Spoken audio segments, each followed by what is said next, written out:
Nunca olvidaré la expresión en el rostro de aquel hombre. No era solo preocupación profesional, era un terror primario, humano. El fontanero, un señor de unos 50 años con las manos callosas y el uniforme manchado de yeso, se giró hacia mí con una lentitud que hacía que el tiempo pareciera detenerse. Sostenía una linterna con mano temblorosa, iluminando el interior del hueco que acababa de abrir en los azulejos de mi baño. Me miró a los ojos, y en ese silencio sepulcral que inundaba el piso del barrio de Salamanca, susurró unas palabras que desmoronaron mi realidad. Señora Lucía, escúcheme con mucha atención. No haga ruido. Coja su bolso, sus documentos y salga de esta casa ahora mismo. No espere a su hijo. Si se queda aquí una noche más, es muy probable que no despierte mañana. Pero antes de que continúe, verifica si ya te suscribiste al canal, deja tu like y cuéntame en los comentarios desde donde estás escuchando mi historia.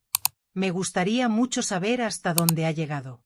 Para entender cómo llegué a ese momento, paralizada frente a un desconocido en el baño de mi propio hijo, tengo que remontarme a 6 meses atrás. Mi vida era tranquila, quizás demasiado tranquila. Desde que mi esposo falleció hace 5 años, vivía sola en nuestro antiguo chalet en la Sierra de Guadarrama. Era una casa preciosa, grande, llena de recuerdos de toda una vida, pero el mantenimiento se había vuelto una carga imposible para una mujer de mi edad.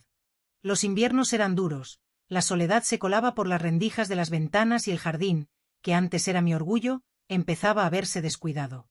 Fue entonces cuando mi hijo, Javier Ortega, comenzó a insistir. Javier siempre había sido un buen chico, o al menos eso creía yo. Trabajaba como consultor financiero en una firma importante en el centro de Madrid y estaba casado con Marta Torres, una mujer elegante y ambiciosa que trabajaba en el sector de la moda. Venían a visitarme los domingos, y en cada almuerzo, el tema surgía de nuevo. «Mamá, esto no tiene sentido», decía Javier, sirviéndose una copa de vino. «Estás aquí sola, aislada. Si te pasa algo, tardaríamos 1 hora en llegar. Vende la casa. Marta y yo tenemos una habitación de sobra en el piso de Madrid. Es grande, luminoso, y estarás acompañada. Te cuidaremos como te mereces». Marta siempre asentía con una sonrisa que, en aquel momento, me parecía dulce y acogedora. «Claro que sí, Lucía. Para nosotros sería un honor. Además, con el dinero de la venta podrías vivir como una reina, viajar, disfrutar de tu vejez sin preocuparte por goteras o calderas rotas». Me costó tomar la decisión. Esa casa era mi vida. Pero la lógica de Javier era aplastante. Finalmente, cedí. Puse el chalet en venta y, debido a la buena ubicación, se vendió rápido. La cifra final fue de 950.000 euros. Recuerdo el día que firmamos la escritura ante notario, me sentía mareada por la cantidad de ceros en el cheque. Javier, siempre tan pragmático, me sugirió que ingresáramos el dinero en una cuenta conjunta. «Es por seguridad, mamá», argumentó mientras salíamos de la notaría. «Si te pasa algo o si necesitas gestionar pagos rápidos y no puedes ir al banco, yo podré hacerlo por ti. Tú sigues teniendo el control total, pero yo seré tu respaldo». Confié en él. ¿Cómo no iba a confiar en mi propio hijo, el niño al que había enseñado a andar, al que había consolado cuando se caía de la bicicleta? Transferimos el dinero y, 2 semanas después, me mudé con ellos a su espacioso piso en la calle Serrano. Los primeros 2 meses fueron idílicos. Javier y Marta se desvivían por mí. Marta me acompañaba a comprar ropa nueva, Javier me llevaba a cenar a restaurantes de moda los viernes. Me sentía querida, protegida. Pensé que había tomado la mejor decisión de mi vida. Pero entonces, sutilmente, la atmósfera empezó a cambiar. Empezó con pequeños detalles. Javier llegaba más tarde del trabajo, a menudo irritable. Marta dejó de invitarme a sus planes de fin de semana. «Son cosas de jóvenes, Lucía, te aburrirías», me decía. Pero lo peor fue mi salud. Yo siempre había sido una mujer robusta, con una salud de hierro, pero empecé a sentirme extraña. No era un dolor agudo, sino un agotamiento que me calaba hasta los huesos. Me despertaba con dolores de cabeza que me martilleaban las sienes y una extraña sensación metálica en la boca que no desaparecía ni con el cepillado de dientes. «Debe ser el cambio de aire, mamá», decía Javier sin mirarme, mientras desayunaba apresuradamente. «La contaminación de Madrid no es como el aire puro de la sierra. Ya te acostumbrarás». Fui al médico de cabecera, quien me hizo análisis de sangre rutinarios.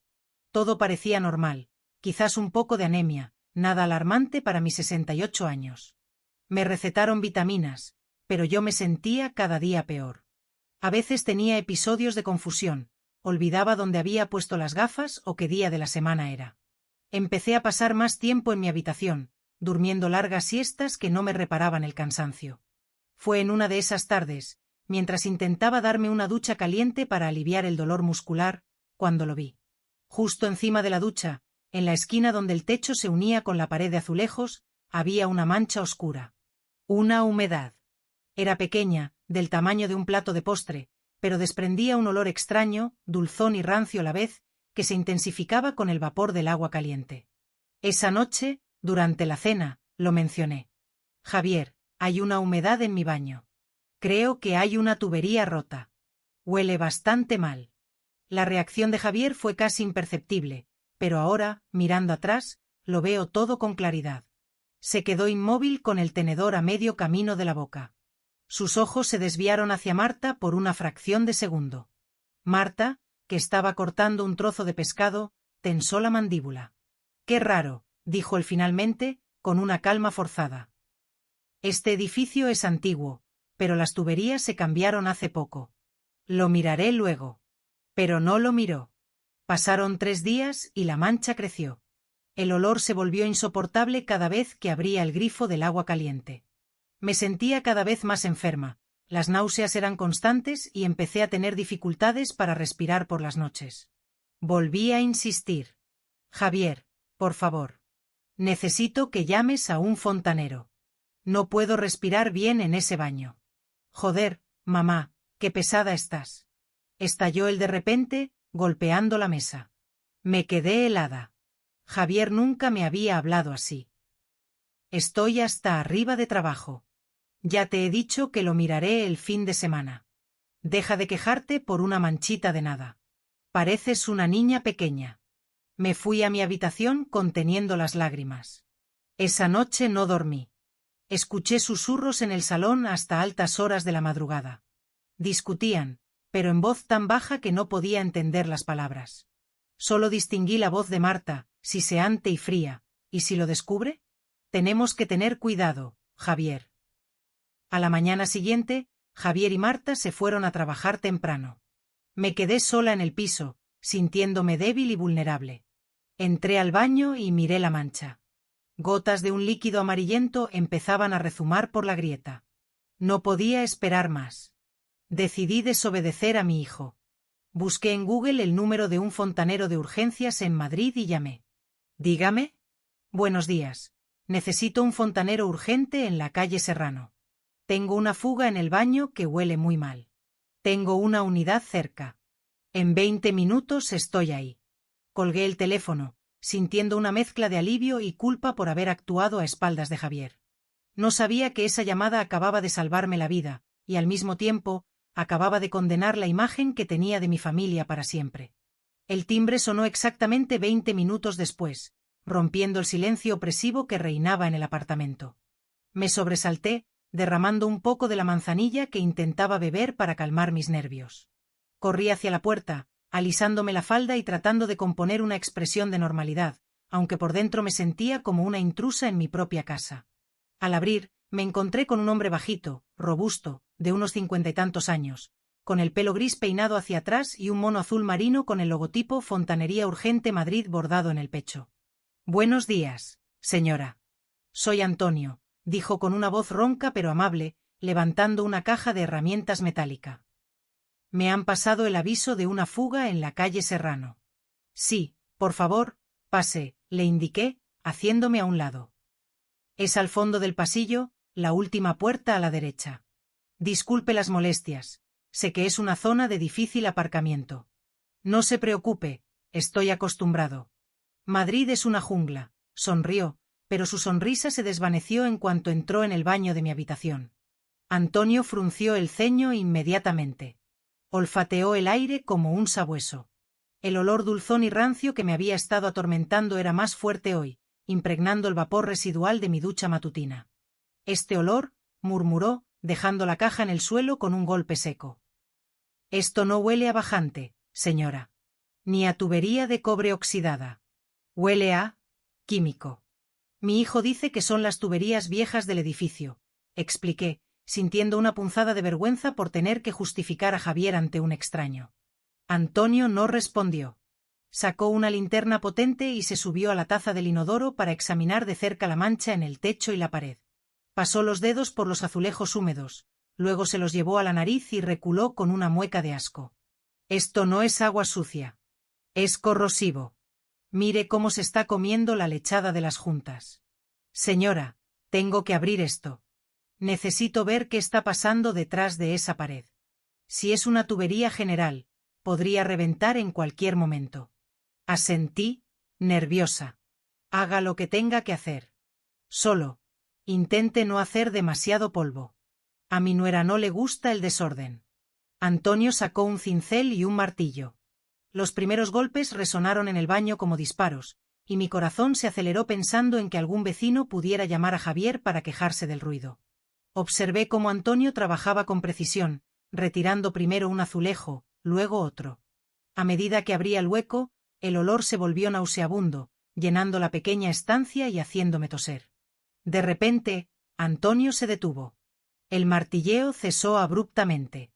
Se quedó inmóvil, con la mano levantada a medio camino, mirando fijamente dentro del agujero oscuro que acababa de abrir. ¿Qué pasa?, pregunté, dando un paso adelante. Él no contestó. Bajó lentamente del inodoro, con la cara pálida, como si hubiera visto un fantasma. Se giró hacia mí, y fue entonces cuando vi ese terror en sus ojos, esa urgencia que describí antes. Señora, su voz era un susurro tembloroso. Cierre la puerta. Cierre la puerta del baño ahora mismo. Obedecí, contagiada por su miedo. Antonio, me está asustando. ¿Qué ha encontrado? ¿Ratas? Ojalá fueran ratas, dijo, tragando saliva. Me hizo un gesto para que me acercara y me entregó la linterna. Mire usted misma. Pero no toque nada. Por el amor de Dios, no toque nada. Me acerqué al hueco en la pared con las piernas temblorosas. Al principio no entendía lo que estaba viendo. Esperaba ver tubos de metal, ladrillo, cemento. Pero lo que iluminó el haz de luz no tenía nada que ver con la fontanería. Escondido en el hueco falso entre la pared de mi baño y la columna de ventilación del edificio, había un artilugio extraño, casi casero pero instalado con una precisión escalofriante. Había un contenedor de plástico transparente, similar a los que se usan para el suero en los hospitales, lleno hasta la mitad de un líquido viscoso de color verde amarillento. De ese contenedor salían varios tubos finos de plástico que se conectaban directamente a la tubería del agua caliente de mi ducha, justo antes de la salida de la alcachofa. Había también una pequeña caja negra con cables, conectada a una batería externa. ¿Qué es eso?, pregunté, sin comprender. Mi mente se negaba a procesar la información. Antonio se pasó la mano por la frente sudorosa. Señora, llevo 30 años siendo fontanero. He visto de todo. Pero esto es un sistema de inyección. Esa cajita negra es un temporizador o un sensor. Detecta cuando usted abre el agua caliente. El calor dilata los tubos y el sistema inyecta gotas de ese líquido en el flujo del agua. Al salir caliente, el agua se vaporiza y usted lo inhala. Me quedé paralizada. Las palabras de Antonio flotaban en el aire, pesadas y tóxicas. ¿Inhalar? ¿Pero qué? No lo sé con seguridad, pero ese olor huele a pesticida industrial o algún tipo de arsénico líquido. Antonio me miró con una compasión que me partió el alma. Señora Lucía, sus mareos, su cansancio, el sabor metálico. No está enferma. La están envenenando. Cada vez que se ducha, cada vez que se lava la cara con agua caliente en este baño, está respirando veneno. Me apoyé en el lavabo porque mis piernas fallaron. No. No puede ser. Mi hijo. Javier vive aquí. Él nunca. ¿Quién más usa este baño?, interrumpió Antonio con brusquedad, sacudiéndome de mi negación. Nadie. Solo yo. Ellos tienen su propio baño en la suite principal, susurré, y al decirlo, la realidad me golpeó como un mazo. Javier insistiendo en que me mudara. La venta apresurada de la casa. La cuenta conjunta. Marta evitando entrar en mi habitación. Las tuberías viejas. Todo encajaba en un puzle macabro. Mi hijo, mi Javier, había construido una cámara de gas en mi propio dormitorio. Antonio empezó a recoger sus herramientas con movimientos rápidos y nerviosos. Escúcheme bien. Quien haya instalado esto sabe lo que hace. Es sofisticado. Y si descubren que lo hemos encontrado, no dudarán en hacernos daño a los dos para silenciarnos. Esto no es un accidente, es un intento de asesinato premeditado. ¿Qué hago? Las lágrimas empezaron a brotar, calientes y amargas. Estaba sola en el mundo, traicionada por la única sangre que me quedaba. Tiene que irse. Ya. No puede estar aquí cuando ellos vuelvan. Antonio me agarró de los hombros con firmeza. No coja maletas grandes, eso levantaría sospechas si los vecinos la ven o si hay cámaras en el portal. Coja su bolso, su dinero, su identificación y las medicinas que tome. Nada más. Pero, ¿a dónde voy? No tengo casa, la vendí. Yo la ayudaré. Tengo un amigo que tiene una pensión discreta cerca de Lavapiés. No le harán preguntas. Pero tenemos que salir de este piso en los próximos 5 minutos. Si su hijo tiene cámaras conectadas al móvil, es posible que ya sepa que estoy aquí. El pánico se apoderó de mí. Corrí a mi mesita de noche. Mis manos temblaban tanto que apenas podía atinar a meter el cargador del móvil en el bolso. Cogí mi cartera, las fotos de mi marido que guardaba en el cajón y un collar de perlas que había pertenecido a mi madre. Era todo lo que podía salvar de una vida que se estaba desmoronando. Volví al baño. Antonio había vuelto a colocar el azulejo superficialmente, tapando el hueco, y estaba aplicando un poco de masilla rápida para disimular la abertura, aunque sabía que si alguien miraba de cerca, se notaría. Es solo para ganar tiempo, dijo. Vámonos. Salimos al pasillo. El piso, que antes me parecía un refugio de lujo, ahora se sentía como una trampa mortal. Las fotos de Javier y Marta sonrientes en las paredes parecían burlarse de mí. Llegamos a la puerta de entrada. Antonio abrió con cuidado, mirando a ambos lados del rellano. Despejado. Al ascensor, rápido. Justo cuando las puertas del ascensor se estaban cerrando, escuché el sonido inconfundible de las llaves girando en la cerradura de la puerta del piso. Mi corazón se detuvo. ¿Mamá? La voz de Javier resonó desde el interior del apartamento, justo antes de que las puertas de metal se cerraran por completo y el ascensor comenzara a descender. Antonio me miró con los ojos desorbitados. Están aquí. Ha sido cuestión de segundos. Me ha visto, no estoy segura, pero creo que ha visto que el ascensor se cerraba, susurré, aterrada. Entonces no podemos salir por la puerta principal, dijo Antonio, pulsando frenéticamente el botón del garaje. Si nos esperan en el portal, estamos perdidos. Saldremos por el sótano. El descenso al garaje se hizo eterno. Yo solo podía pensar en una cosa: Javier había vuelto a casa a media mañana. No era casualidad. Sabía que el fontanero estaba allí. Alguien, quizás el portero, le había avisado. O peor aún, tenía cámaras ocultas y nos había estado viendo todo el tiempo. La caza había comenzado. El ascensor descendió hacia el sótano con una lentitud agonizante. Cada segundo que pasaba mirando los números rojos cambiar en la pequeña pantalla se sentía como una sentencia de muerte. Mi mente era un torbellino, la imagen de Javier entrando en el piso, su voz llamándome, el veneno en la pared. Me abracé el bolso contra el pecho como si fuera un escudo, temblando incontrolablemente. Cuando se abran las puertas, corra hacia la furgoneta blanca aparcada en la Plaza 14, ordenó Antonio, secándose el sudor de la frente con la manga del mono. No mire atrás. El ascensor llegó al nivel -1 con un din metálico que resonó en el garaje silencioso. Las puertas se abrieron y el olor a gasolina y humedad me golpeó. Antonio salió disparado y yo le seguí, mis tacones repiqueteando en el suelo de hormigón pulido. La furgoneta estaba a unos 20 metros. Parecían kilómetros. Justo cuando Antonio estaba desbloqueando las puertas del vehículo, escuchamos un estruendo a nuestras espaldas. La puerta de las escaleras de emergencia se abrió de un golpe violento, chocando contra la pared. Me giré por instinto. Allí estaba Javier. Estaba de pie en el umbral, jadeando, con la corbata desabrochada y una expresión en el rostro que nunca había visto en mi hijo. No era amor, ni preocupación. Era una furia fría, calculadora. Sus ojos recorrieron el garaje y se clavaron en nosotros. «¡Mamá!», gritó, y su voz rebotó en las paredes de hormigón con un eco siniestro. «Mamá, espera. ¿A dónde vas con ese hombre? Suba, Lucía». «¡Ya!», gritó Antonio, empujándome casi con brusquedad hacia el asiento del copiloto. Me subí a la furgoneta a trompicones. Javier echó a correr hacia nosotros. Vi cómo metía la mano en el bolsillo interior de su chaqueta mientras corría. El pánico me cerró la garganta. Antonio arrancó el motor con un rugido, metió primera y pisó el acelerador a fondo. Los neumáticos chirriaron contra el suelo liso del garaje. «¡Para el coche!», aulló Javier, ya a pocos metros. Golpeó el cristal de mi ventanilla con el puño justo cuando pasábamos a su lado. El golpe fue tan fuerte que pensé que el vidrio estallaría. Antonio giró el volante bruscamente hacia la rampa de salida. Me agarré al asa del techo, viendo por el retrovisor cómo mi hijo se quedaba atrás, de pie en medio del carril, sacando el móvil con movimientos frenéticos.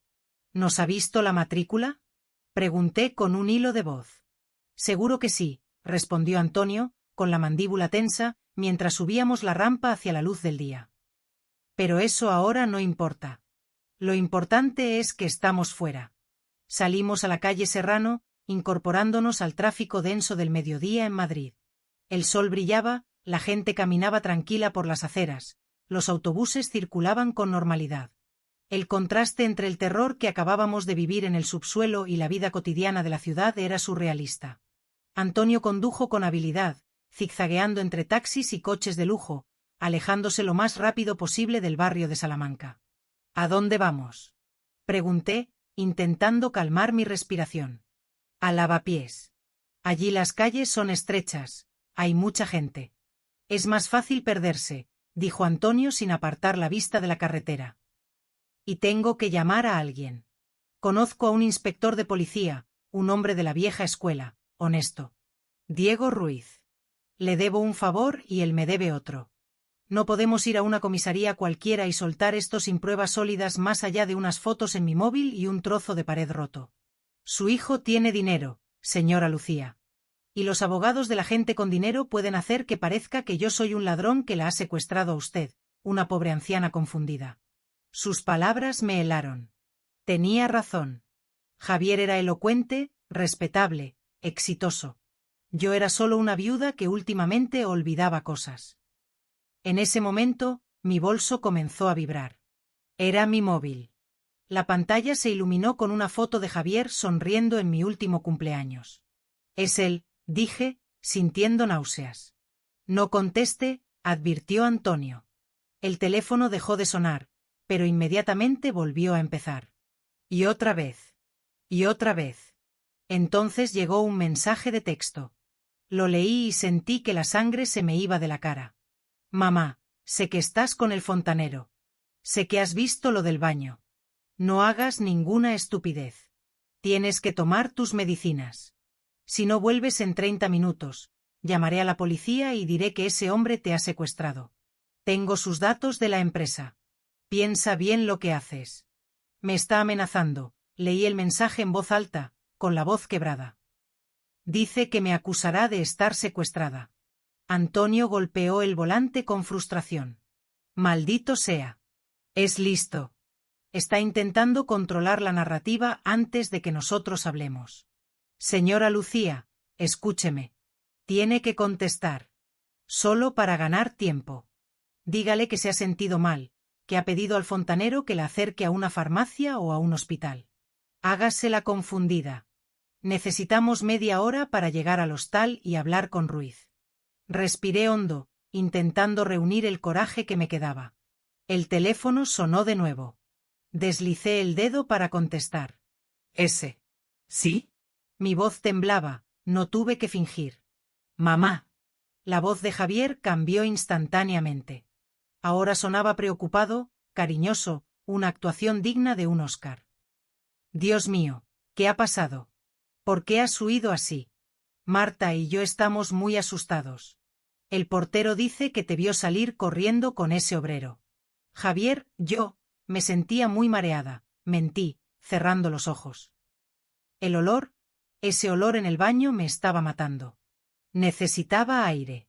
El señor Antonio se ofreció a llevarme a urgencias. Hubo un silencio al otro lado de la línea. Un silencio pesado, cargado de sospecha. ¿A urgencias? Su tono se endureció ligeramente. Mamá, no necesitas ir a urgencias. Tienes tus pastillas en casa. Vuelve ahora mismo. Marta está preparando la comida. Podemos hablar de la humedad. Voy a llamar a una empresa especializada para que lo arreglen hoy mismo. Pero vuelve.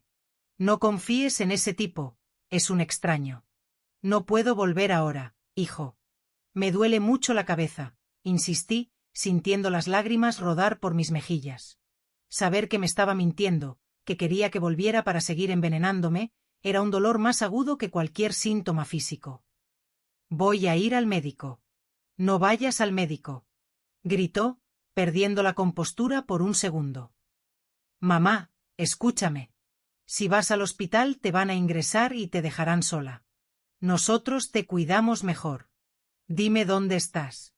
Voy a buscarte con el coche. ¿Por qué calle vas? Miré a Antonio. Él me hizo una señal cortante con la mano. Cuelga. Tengo que colgar, Javier. Me estoy mareando mucho. Luego te llamo. Mamá, no cuelgue. Corté la llamada y apagué el teléfono completamente. Me dejé caer contra el respaldo del asiento, sollozando. Quiere que vuelva para matarme. Mi propio hijo quiere matarme. Antonio me puso una mano en el hombro, un gesto torpe pero reconfortante. Ya no es su hijo, señora. Quien hace algo así ha perdido el derecho a ser llamado familia. Ahora concéntrese. Estamos llegando. La furgoneta se adentró en las calles estrechas y multiculturales de Lavapiés. El ambiente era vibrante, lleno de gente, terrazas y vida. Antonio detuvo el vehículo en una callejuela empedrada, frente a un edificio antiguo con un letrero desgastado que decía Pensión La Estrella. Vamos, dijo, ayudándome a bajar. Aquí estaremos seguros. Mi amigo regenta este sitio. No hace preguntas y no pide DNI si yo se lo pido. Entramos en el vestíbulo, que olía a cera y a guiso casero. Un hombre mayor, con gafas gruesas, levantó la vista desde el mostrador. Al ver a Antonio y mi estado deplorable, asintió gravemente y nos dio una llave sin mediar palabra. Subimos a una habitación pequeña en el segundo piso. Antonio cerró la puerta con pestillo y corrió las cortinas. Siéntese en la cama, Lucía. Voy a llamar al inspector Ruiz. Rece para que esté de servicio. Lo observé marcar un número en su propio móvil. La espera fue agonizante. ¿Diego? Soy Antonio. Sí, el Fonta. Escucha, no tengo tiempo para bromas. Tengo un problema muy gordo. Estoy con una señora en La Estrella. Intento de homicidio. Veneno industrial en el sistema de ventilación. Sí, lo que oyes. Necesito que vengas ya. Y Diego, trae el kit de pruebas toxicológicas. No me vas a creer hasta que lo veas. Antonio colgó y me miró. Viene para acá. Dice que tardará 20 minutos. Pensé que estábamos a salvo. Pensé que lo peor había pasado y que ahora solo quedaba esperar a la justicia. Pero no conocía el alcance de la desesperación de Javier y Marta. No sabía que mi nuera tenía contactos en la compañía telefónica, ni que mi teléfono, aunque apagado, había emitido una última señal al conectarse a la antena del barrio justo antes de que yo lo apagara. Mientras esperábamos en esa habitación oscura, ajenos a lo que se avecinaba, abajo en la calle, un coche negro de alta gama acababa de girar la esquina, moviéndose despacio, como un tiburón buscando sangre en el agua. Los minutos en aquella habitación de la pensión La Estrella pasaban como horas. Antonio caminaba de un lado a otro, mordiéndose las uñas, mientras yo permanecía sentada al borde de la cama, con la mirada perdida en el papel pintado desgastado de la pared. Mi mente repasaba cada interacción de los últimos meses, buscando señales que hubiera ignorado. Recordé una tarde, hace unas semanas, cuando me quejé de que el café tenía un sabor extraño. Marta se apresuró a tirarlo por el fregadero diciendo que la leche estaba cortada. ¿Habían intentado envenenarme también por vía oral? La paranoia se apoderaba de mí. Antonio, dije, rompiendo el silencio. ¿Por qué? ¿Por qué hacer algo tan elaborado? Podrían haber esperado a que muriera de vieja. Tengo casi 70 años. Antonio se detuvo y me miró con tristeza. El dinero, Lucía. Casi 1 millón de euros en una cuenta conjunta.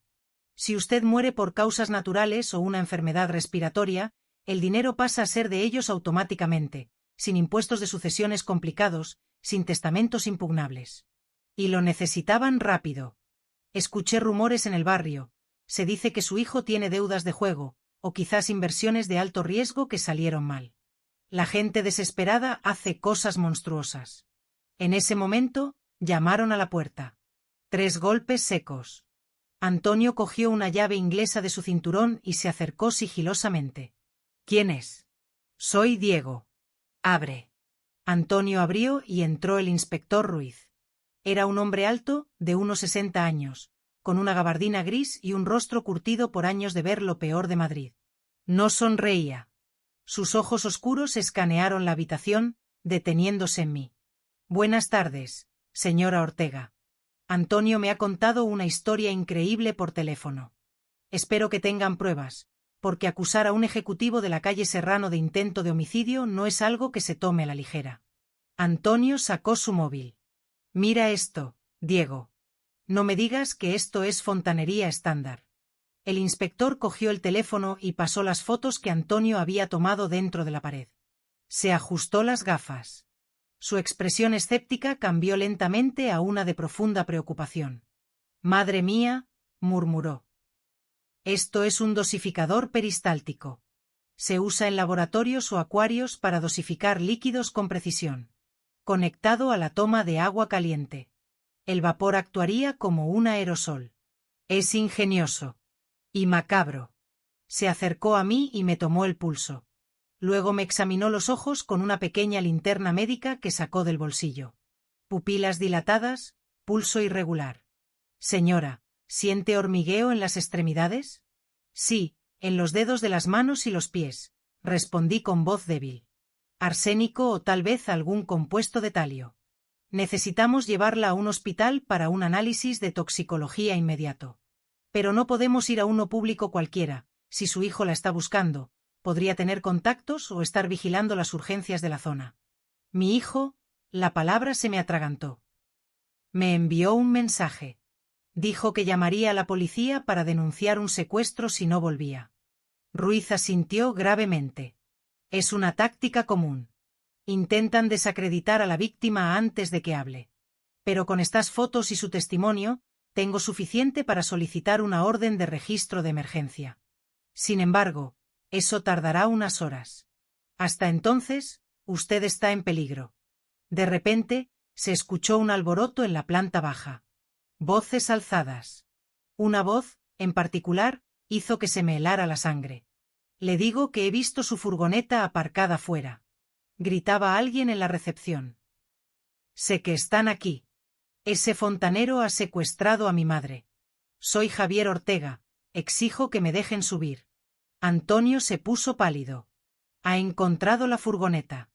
Maldita sea, debía haber aparcado en otro sitio. Tranquilos, dijo el inspector Ruiz, sacando su placa y desenfundando su arma reglamentaria con calma profesional. Quedaos aquí. Cerrad la puerta con llave y no abráis a menos que escuchéis mi voz. Voy a bajar. Tenga cuidado, inspector, supliqué. Javier no parecía el mismo. Estaba fuera de sí. Ruiz salió y cerró la puerta. Escuchamos sus pasos pesados bajando las escaleras de madera crujiente. Antonio y yo nos quedamos conteniendo la respiración, pegados a la puerta para escuchar. Abajo, la discusión subía de tono. Señor, no puede pasar. Esto es una propiedad privada, decía el dueño de la pensión, el amigo de Antonio. Aparte, viejo inútil. Gritó Javier. Escuchamos un golpe, como si alguien hubiera empujado una silla o una mesa. Marta, vigila la puerta, que no salgan. Voy a registrar habitación por habitación. Alto ahí. La voz de Ruiz retumbó con autoridad. Policía Nacional. Manos donde pueda verlas. Hubo un silencio tenso. ¿Policía? La voz de Javier cambió, volviéndose melosa, manipuladora. Gracias a Dios, agente. Ese hombre, el de la furgoneta, tiene a mi madre. Es una mujer mayor, tiene demencia senil. La ha engañado para traerla a este tugurio. Solo quiero llevarla a casa. El señor Antonio García está colaborando con una investigación en curso, respondió Ruiz, frío como el hielo. Y usted, señor Ortega, está muy lejos de su casa. ¿Cómo sabía que estaban aquí? Yo rastreé el teléfono de mi madre. Por su seguridad. Agente, esto es un malentendido. Déjeme verla. Ella se lo explicará. Está confundida, necesita sus pastillas. Las pastillas que, sospechamos, podrían no ser lo que parecen, replicó Ruiz. El silencio que siguió fue denso. Javier había entendido que el juego había cambiado. Sabía que el inspector sabía algo. No sé de qué me está hablando, dijo Javier, y su tono bajó una octava, volviéndose amenazante.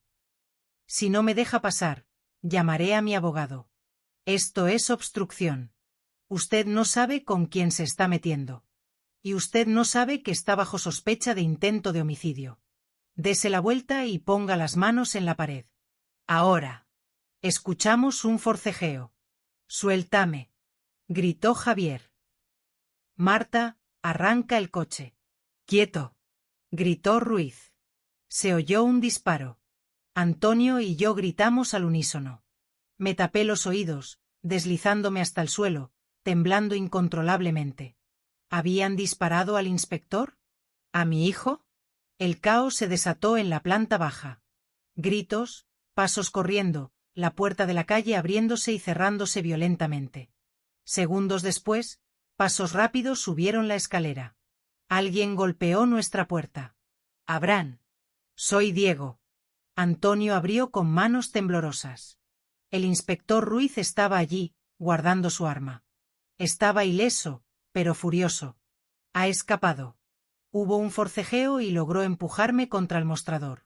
Disparé al aire para intimidar, pero salió corriendo. Se ha subido a un coche negro conducido por una mujer. Un Audi, creo. ¿Marta? Pregunté. Sí. Han huido. Y eso confirma su culpabilidad más que cualquier prueba química. Ruiz sacó su radio. Central, aquí el inspector Ruiz. Código 3. Persecución de un Audi A6 negro, matrícula parcial. Sospechosos armados y peligrosos. Solicito cierre de carreteras de salida de Madrid. Se giró hacia nosotros. Ya no están seguros aquí. Saben dónde están y ahora están desesperados. No tienen nada que perder. Vamos a trasladarlos a Comisaría Central. Allí estarán protegidos hasta que los cacemos. Bajamos las escaleras. El vestíbulo estaba revuelto, una silla volcada. El dueño de la pensión se frotaba el hombro, asustado pero bien. Salimos a la calle, donde el sol de la tarde empezaba a caer, bañando lavapiés en una luz dorada que contrastaba con la oscuridad de nuestra situación. El inspector nos metió en su coche patrulla camuflado. Mientras nos alejábamos, miré por la ventanilla trasera. Me pareció ver el coche negro de Javier a lo lejos, parado en un semáforo, pero desapareció entre el tráfico. No irán muy lejos, aseguró Ruiz, mirándome por el retrovisor. Bloquearemos sus tarjetas de crédito y rastrearemos sus móviles. Es cuestión de tiempo. Pero yo conocía a mi hijo. Y conocía a Marta. Eran inteligentes, meticulosos. Si habían planeado mi muerte durante meses, seguramente tenían un plan de escape. Y yo tenía el presentimiento terrible de que esto no terminaría en una celda de comisaría. No todavía. Inspector, dije suavemente, ¿a dónde irían si quisieran salir del país rápido? ¿Al aeropuerto de Barajas? O quizás coger un tren a Francia desde Atocha. Estamos vigilando ambos. No, murmuré, recordando una conversación de hacía años. Javier siempre decía que si alguna vez tenía problemas, iría a la casa de verano de los padres de Marta. En los Pirineos. Cerca de la frontera, pero aislada. Ruiz me miró interesado. ¿Tiene la dirección? No exacta, pero sé el nombre del pueblo. Se llama Viescas. Ruiz agarró la radio de nuevo. Atención todas las unidades. Posible destino de los sospechosos: Huesca, zona de los Pirineos. Alertada la Guardia Civil de Tráfico en la A2. La caza se ampliaba a todo el país. Y yo, sentada en ese coche de policía, sentí que la pesadilla estaba lejos de terminar. Porque en los ojos de Javier, cuando intentó entrar en la pensión, no vi miedo. Vi determinación. La determinación de quien no deja cabos sueltos. El trayecto en el coche patrulla del inspector Ruiz fue un viaje a través de una neblina, tanto física como mental. Madrid, esa ciudad vibrante que siempre había sentido como mi hogar, se transformaba ante mis ojos a través del cristal tintado. Las luces de la Castellana ya no eran destellos de vida, sino señales de alerta en un territorio hostil. Antonio iba en el asiento del copiloto, en silencio, con la mirada fija en la carretera, mientras el inspector hablaba por la radio utilizando códigos policiales que yo no alcanzaba a comprender, pero que destilaban urgencia. Yo iba atrás, encogida sobre mí misma. El frío que sentía no provenía del aire acondicionado del vehículo, sino de una certeza gélida que se había instalado en mis huesos. Mi hijo, la persona que había llevado en mi vientre, al que había amamantado y consolado, me quería muerta. No por odio pasional, ni por locura transitoria, sino por algo mucho más frío y cruel: la codicia. Esa revelación dolía más que el veneno que, según decían, corría por mis venas. Recordé una Navidad, hacía ya 30 años, cuando Javier, con apenas 8 años, lloró desconsoladamente porque se le había roto un juguete. Yo pasé toda la noche pegándolo con cuidado para que, al despertar, lo encontrara nuevo. Ahora, ese mismo niño había roto mi vida y no había pegamento en el mundo capaz de repararla. No vamos a ir a la comisaría central, anunció de pronto el inspector Ruiz, rompiendo el silencio y sacándome de mis pensamientos. Demasiada gente, demasiados ojos. Si Javier y Marta están tan desesperados como parecen, y si tienen los recursos que sospecho, podrían tener a alguien vigilando las entradas. Vamos a un piso franco en las afueras, en una urbanización tranquila cerca de Majadahonda. Allí estarán seguros hasta que los localicemos. El piso franco resultó ser un apartamento en una planta baja de un edificio de ladrillo visto, rodeado de pinos y con rejas en todas las ventanas. Parecía un lugar donde el tiempo se había detenido, amueblado con lo básico, oliendo a cerrado y a polvo. Pero era seguro. O eso creíamos. Apenas entramos, Ruiz nos ordenó que no nos acercáramos a las ventanas. Hizo una llamada y, 40 minutos después, llegó un equipo médico forense discreto, una doctora y un enfermero que traían maletines en lugar de camillas. Me sacaron sangre allí mismo, en la mesa de la cocina, bajo la luz cruda de un fluorescente que parpadeaba. La doctora, una mujer de rostro severo pero tacto suave, analizó mis constantes vitales. Tensión arterial disparada. Arritmia leve. Señora Ortega, necesito que me diga si ha sentido pérdida de sensibilidad en las plantas de los pies o un sabor metálico persistente al tragar saliva. Sí, a todo, respondí, y mi voz sonó ajena, como la de una anciana frágil que no reconocía en el espejo. Y se me cae el pelo. Pensé que era el estrés de la mudanza. La doctora intercambió una mirada significativa con Ruiz. Luego sacó un reactivo químico de su maletín y lo mezcló con una pequeña muestra de mi orina en un tubo de ensayo. El líquido se tornó de un color naranja oscuro, casi marrón. Talio, sentenció la doctora, y la palabra cayó como una losa en la habitación. Es talio, inspector. Conocido históricamente como el veneno de los envenenadores. Es inodoro, insípido y se disuelve fácilmente. Los síntomas coinciden perfectamente. Ataca el sistema nervioso periférico, causa alopecia y, finalmente, fallo cardíaco o respiratorio. Si hubiera seguido en esa casa 2 semanas más, señora Ortega, su corazón se habría detenido mientras dormía y habría parecido una muerte natural perfecta. Me llevé las manos a la boca, ahogando un sollozo. Antonio, que había estado escuchando desde una esquina, golpeó la pared con rabia. «Malditos sean. Son unos monstruos», gritó, con los ojos llenos de lágrimas. ¿Cómo puede alguien hacerle esto a su madre?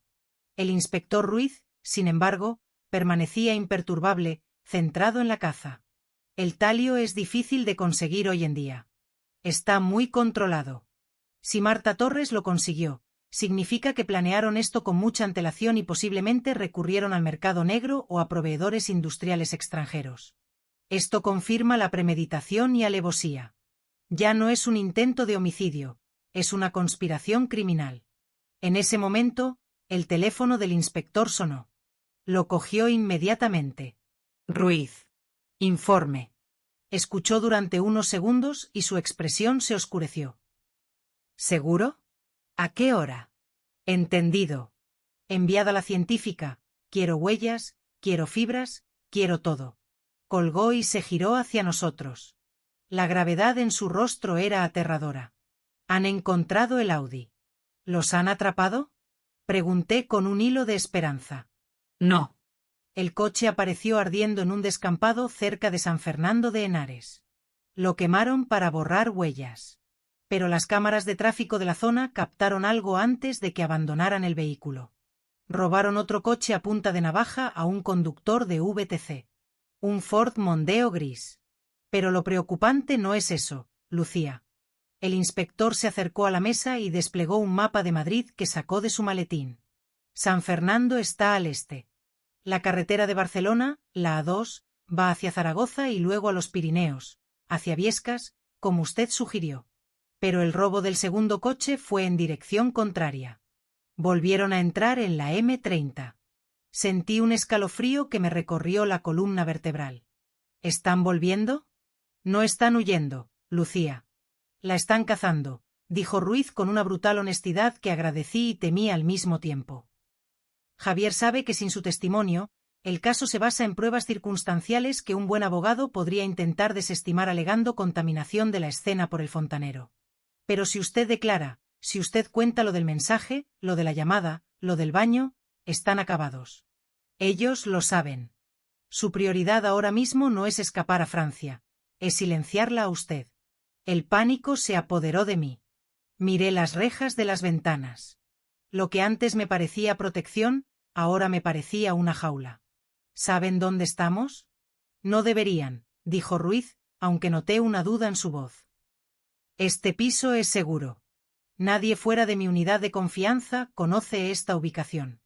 He confiscado sus móviles, los de ustedes, para evitar rastreos. Estamos a oscuras digitalmente. La noche cayó sobre la urbanización.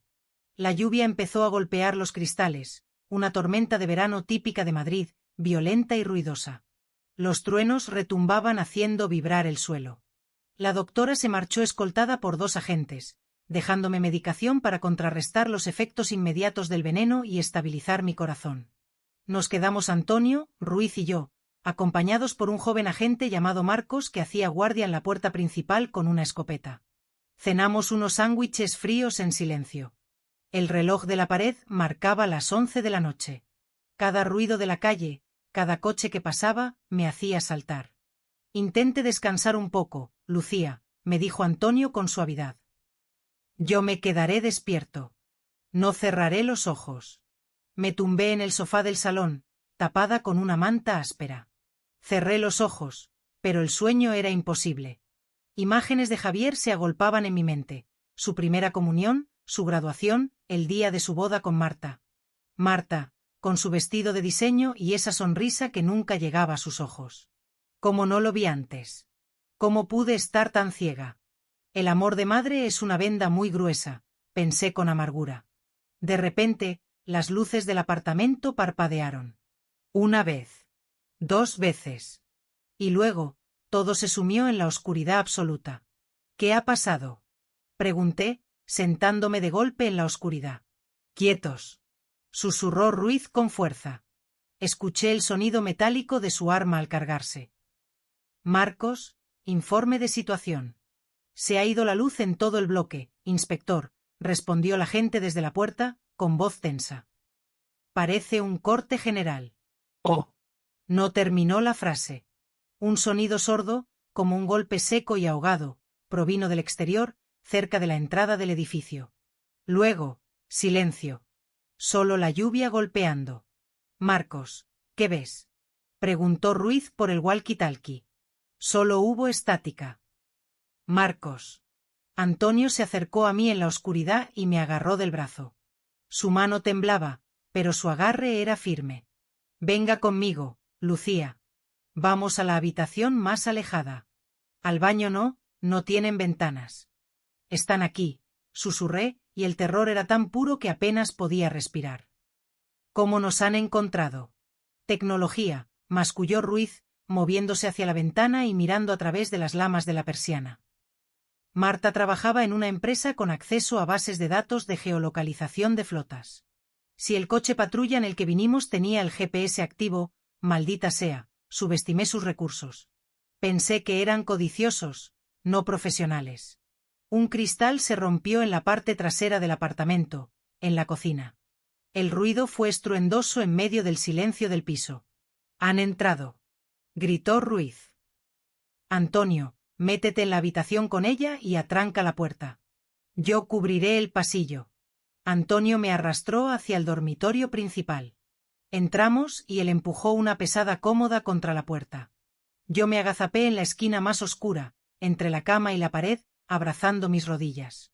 Escuché pasos pesados en el salón, pasos que no intentaban ser sigilosos. Eran los pasos de alguien que se siente dueño de la situación. «Mamá». La voz de Javier resonó en el pasillo, distorsionada por la ira y la adrenalina. «Mamá, sal de ahí. Sé que estás aquí. No hagas esto más difícil». «Policía», gritó Ruiz. Tiré el arma y al suelo. El intercambio de disparos fue ensordecedor. Pum, pum, pum. Los fogonazos iluminaban el pasillo a través de la rendija debajo de la puerta. Me tapé los oídos y grité, cerrando los ojos con fuerza, esperando sentir el impacto de una bala atravesando la pared de pladur. Se escuchó un grito de dolor. Una voz masculina. Mi corazón se detuvo. ¿Era Ruiz? ¿Era Javier? Javier, por la derecha. Era la voz de Marta. Fría, calculadora, dando órdenes como si estuviera en una reunión de negocios. El viejo policía está herido. Ruiz había caído. Estábamos solos. Antonio miró a su alrededor desesperado, buscando un arma, algo, lo que fuera. Cogió una lámpara de metal pesada de la mesita de noche y se colocó junto a la puerta atrancada. «Si entran, le daré en la cabeza al primero que pase», me susurró, con sudor cayéndole por la frente. «Usted corra. Salte por la ventana si es necesario. Estamos en un bajo. No te voy a dejar, Antonio», lloré. Entonces, los golpes comenzaron en nuestra puerta. Violentos, brutales. La cómoda se movía con cada embestida. «Abre la puta puerta, mamá», rugía Javier. Ya no era mi hijo. Era una bestia acorralada. Se acabó el juego. Todo esto es culpa tuya por no morirte cuando debías. La madera de la puerta comenzó a astillarse. Vi la punta de una palanca de hierro atravesar el panel. Antonio levantó la lámpara, preparado para morir defendiendo a una mujer que apenas conocía. Yo miré a la ventana. Tenía rejas. No había salida. Estábamos atrapados en la ratonera, y el gato estaba a punto de entrar. La puerta cedió con un crujido final y la cómoda volcó.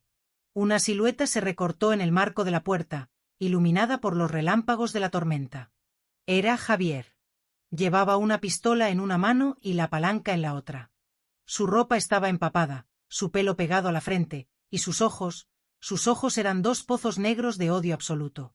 Detrás de él, Marta apareció, sosteniendo una linterna que nos apuntó directamente a la cara, cegándonos. «Hola, mamá», dijo Javier, levantando el arma y apuntando al pecho de Antonio. «Despídete de tu amigo». El tiempo se congeló. En ese instante, bajo el resplandor intermitente de los relámpagos que iluminaban la habitación como flashes de una cámara macabra, no vi a mi hijo. Vi a un desconocido con los rasgos de Javier. La pistola en su mano no temblaba. Su pulso era firme, el pulso de alguien que había cruzado una línea moral de la que no hay retorno. Marta, a su lado, iluminaba la escena con una frialdad clínica, como si estuviera supervisando una operación financiera y no la ejecución de su suegra y un fontanero inocente. «Javier, no lo hagas», grité, y mi voz salió desgarrada, un aullido de madre que ve morir su propio corazón. «Baja el arma. Te daré el dinero. Llévatelo todo, pero no dispares». Javier soltó una carcajada corta y seca, carente de cualquier alegría. «¿El dinero? Mamá, El dinero ya es prácticamente mío. Pero tú eres el cabo suelto. Siempre has sido un obstáculo, con tus consejos anticuados, tu control sobre las cuentas, tu insistencia en vivir una vida correcta. No entiendes cómo funciona el mundo real. Javier, basta de charla. Siseó Marta, mirando nerviosa hacia el pasillo oscuro. Acaba con ellos. La policía llegará en cualquier momento. Antonio, que respiraba con dificultad a mi lado, dio un paso al frente, poniéndose entre el arma y yo. Aferraba la lámpara de metal como si fuera Excalibur, aunque sabía que no tenía ninguna oportunidad contra una bala. Tendrás que pasar por encima de mí, cobarde, escupió Antonio. Con mucho gusto, respondió Javier, y vi cómo su dedo índice empezaba a presionar el gatillo. Cerré los ojos, esperando el estruendo, el dolor, el final. ¡Van! El disparo fue ensordecedor en la pequeña habitación. Sentí un golpe de aire caliente, pero no sentí dolor. Abrí los ojos, confundida. Antonio seguía de pie. Pero Javier estaba gritando. El arma había volado de su mano y se deslizaba por el suelo de madera. Se agarraba el hombro derecho, del que brotaba sangre a borbotones, manchando su camisa blanca de diseño. ¡Ah! Javier cayó de rodillas, con el rostro contorsionado por el dolor y la sorpresa. Marta soltó la linterna, que rodó por el suelo creando sombras danzantes, y se giró hacia la puerta con los ojos desorbitados. Allí, en el umbral, apoyado contra el marco de la puerta destrozada, estaba el inspector Diego Ruiz. Su gabardina gris estaba empapada de sangre en el costado, su rostro estaba pálido como la cera, pero sostenía su arma reglamentaria con ambas manos, apuntando firmemente a la cabeza de Marta. «Policía Nacional», jadeó Ruiz, con un hilo de voz, escupiendo sangre. «Nadie se mueve». «Maldito viejo», gritó Marta.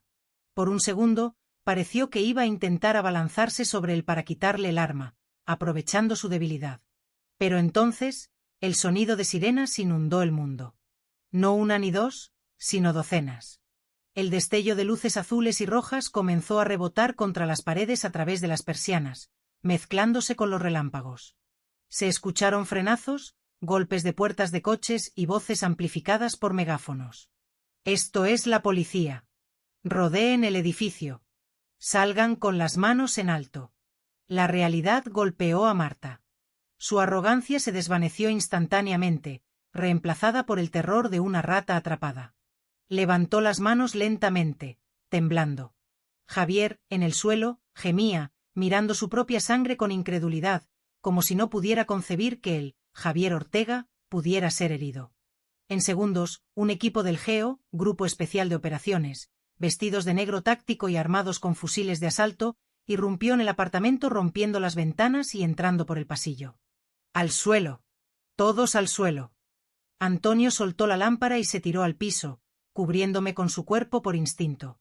Vi cómo los agentes inmovilizaban a Marta, esposándola con bridas de plástico mientras ella gritaba que le hacían daño. Otros 2 agentes se abalanzaron sobre Javier, presionando su herida mientras lo esposaban. «¡Médico! Tenemos un oficial herido y un sospechoso con impacto de bala», gritó uno de los GEO. Me levanté con dificultad, apoyándome en la pared. Mis piernas apenas me sostenían. Miré a Javier mientras lo levantaban. Nuestros ojos se cruzaron por un breve instante. Busqué arrepentimiento, miedo, amor, algo. Pero solo vi odio. Un odio puro y cristalizado. Me miraba como si yo fuera la culpable de su desgracia, no la víctima de su codicia. «Llévenselos», ordenó Ruiz, que estaba siendo atendido ya por los paramédicos en el suelo del pasillo. Me miró y asintió levemente antes de que se lo llevaran en camilla. Había cumplido su promesa. Las horas siguientes fueron un borrón de luces de hospital, declaraciones policiales y médicos. Fui ingresada en la unidad de toxicología del Hospital La Paz. Confirmaron niveles peligrosos de talio en mi organismo. Tuvieron que someterme a un tratamiento de quelación agresivo para limpiar mi sangre. Fue doloroso, agotador, y pasé días enteros entre la vigilia y el sueño, atormentada por pesadillas. Pero no estaba sola. Antonio, que solo tenía contusiones leves, venía a verme todos los días. Se sentaba en la silla de plástico junto a mi cama, a veces en silencio, a veces leyéndome el periódico o contándome chistes malos para intentar sacarme una sonrisa. Una semana después, cuando ya estaba lo suficientemente fuerte para sentarme, recibí la visita de una abogada de oficio y 2 agentes de la policía judicial. Señora Ortega, su hijo ha solicitado verla, dijo uno de los agentes. Está en el módulo penitenciario del hospital, recuperándose de la cirugía en el hombro. No tiene obligación de ir. De hecho, le recomendamos que no lo haga. Miré por la ventana hacia el cielo gris de Madrid. Parte de mí quería huir, borrar su existencia de mi memoria. Pero necesitaba cerrar el capítulo. Necesitaba escucharlo de su boca. Iré, dije. Me llevaron en silla de ruedas, escoltada. Javier estaba en una habitación individual, esposado a la cama, con 2 guardias civiles en la puerta. Estaba más delgado, pálido, pero esa arrogancia en su mirada seguía intacta. Entré y los guardias nos dieron un momento de privacidad vigilada. «Hola, mamá», dijo, con una voz carente de emoción. «¿Por qué, Javier?», pregunté, y fue la única pregunta que me importaba. «¿Por qué no me pediste ayuda? Si tenías deudas, si tenías problemas, te habría dado todo. Siempre te lo he dado todo». Javier soltó un resoplido de desdén. ¿Pedirte ayuda? ¿Soportar tus sermones sobre responsabilidad financiera? ¿Ver cómo me mirabas con decepción? No, mamá. Además, $500,000 no es algo que se presta. Marta y yo teníamos un estilo de vida que mantener. Inversiones que salieron mal. Gente peligrosa a la que debíamos dinero. Era una cuestión de supervivencia. ¿Supervivencia? Sentí que la ira empezaba a reemplazar mi dolor. Intentaste matarme. A tu propia madre. Era la solución más eficiente, respondió él, con la frialdad de quien analiza un balance contable. Rápido hubiera sido sospechoso. Lento era más seguro. Marta calculó las dosis perfectamente. Si ese fontanero entrometido no hubiera aparecido, ahora estaríamos llorando tu muerte en un funeral elegante y disfrutando de la herencia en las Maldivas. Fue mala suerte. Un error de cálculo. Me quedé helada. No había locura en él. Había maldad. Una maldad racional, calculada y vacía. ¿No sientes nada? ¿Ni un ápice de remordimiento? Él me miró a los ojos y se encogió de hombros, haciendo una mueca de dolor por su herida. Siento rabia por haber fallado. Siento rabia por haberte subestimado. Pero remordimiento, no. En este mundo, mamá, es comer o ser comido. Yo elegí comerme al mundo antes de que me comiera a mí. Te elegí a mí antes que a ti. Esas palabras fueron la tijera final que cortó el cordón umbilical invisible que aún nos unía. El hombre en esa cama no era mi hijo. Era un extraño, un sociópata que por casualidad compartía mi ADN. Adiós, Javier, dije, sintiendo una extraña paz al darme la vuelta. No enviaré abogados. No pagaré fianzas. Estás solo. Y espero que tengas mucho tiempo para pensar en esa eficiencia mientras te pudres en una celda. Salí de la habitación sin mirar atrás, mientras él gritaba insultos a mi espalda. Han pasado 8 meses desde aquella noche de tormenta. El juicio fue mediático y rápido. Las pruebas eran abrumadoras. El cuaderno de Marta, los residuos químicos, las grabaciones de las cámaras, el testimonio heroico de Antonio y del inspector Ruiz, quien afortunadamente se recuperó plenamente de su herida. Javier fue condenado a 25 años de prisión por tentativa de asesinato con agravantes de parentesco y alevosía. Marta recibió 18 años como cómplice necesaria y autora intelectual del envenenamiento. Vendí todo lo que me ataba a Madrid. No quería volver a pisar esa ciudad que ahora solo me traía recuerdos de traición. Con el dinero de la venta del piso de Javier, que fue embargado y subastado para pagar responsabilidades civiles, y del cual recuperé mi parte inicial y lo que me quedaba de mis ahorros, me mudé a Javea, un pueblo precioso en la costa de Alicante. Compré una casita blanca frente al mar, llena de luz y aire puro, sin humedades, sin secretos en las paredes. Pero no me retiré a esperar la muerte.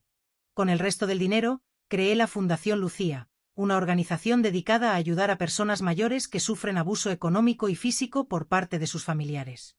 Es una realidad mucho más común de lo que la gente imagina, un crimen silencioso que ocurre tras puertas cerradas. Ahora dedico mis días a dar charlas, a asesorar a víctimas y a asegurar que nadie más se sienta tan solo como yo me sentí aquel día en el baño. Antonio vino a visitarme el fin de semana pasado. Se ha convertido en mi familia. No de sangre, pero sí de alma. Le ayudé a montar su propia empresa de fontanería, una grande, donde ahora solo supervisa y enseña a jóvenes aprendices. Comimos paella en la terraza, riendo y mirando el Mediterráneo. ¿Te acuerdas cuando pensamos que no salíamos de aquel sótano? Me preguntó, levantando su copa de vino. Me acuerdo, sonreí. Pero aquí estamos. He aprendido la lección más dura que una madre puede aprender: la sangre no te hace familia. La lealtad, el amor y el sacrificio sí. Javier murió para mí aquel día en el hospital, pero en su lugar, la vida me regaló una segunda oportunidad, una fuerza que no sabía que tenía, y personas que realmente valen la pena. A veces, cuando miro las olas romper contra las rocas, pienso en aquel niño que una vez tuve. Pero luego, respiro hondo el aire salado, libre de veneno, y me doy cuenta de que, a pesar de todo, la vida sigue. Y es hermosa. Si esta historia te ha dejado helado, no olvides suscribirte al canal y darle a la campanita.